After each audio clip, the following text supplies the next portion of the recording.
Les acrobates en herbe sont encore hésitants. Depuis lundi, une quarantaine de jeunes artistes se sont retrouvés à Douarnenez pour participer à un échange international.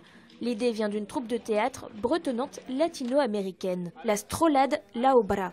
Parmi eux, des Guatémaltèques, dont l'un est d'origine maya, et des Bretonnants, une multiculturalité plutôt insolite. C'est aussi des minorités, finalement.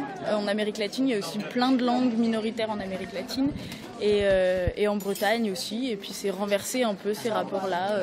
Pourquoi pas, justement, créer des liens qui n'existent pas ailleurs. L'échange s'est élargi à des pays européens. Des Italiens, Allemands et Polonais notamment sont venus pratiquer les arts du cirque dans le Finistère. C'est excellent de pouvoir comme ça rencontrer plein de personnes, différentes façons de penser, différentes cultures, différentes langues.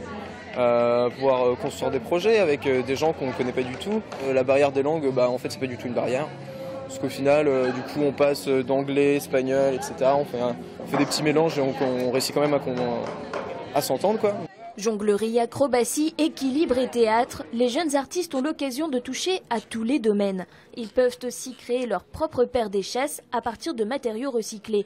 Pour ça, ils utilisent d'anciens jeans et des vieux pneus, une idée d'Abraham qui transmet ici une pratique ancestrale de la culture maya. Et à la fin, chaque adolescent ou chaque personne, il aura son paire d'échasses élaboré pour soi-même. Donc c'est quelque chose que ça fait, qui prend du temps et que tu apprends à construire et tout. Et c'est pas quelque chose que tu achètes et tout de suite et tu as quelque chose, tu la casses et tu achètes de nouveau, c'est pas ça l'idée.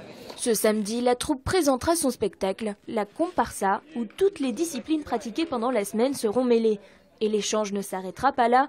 Prochaines étapes en Italie et en Allemagne en 2016.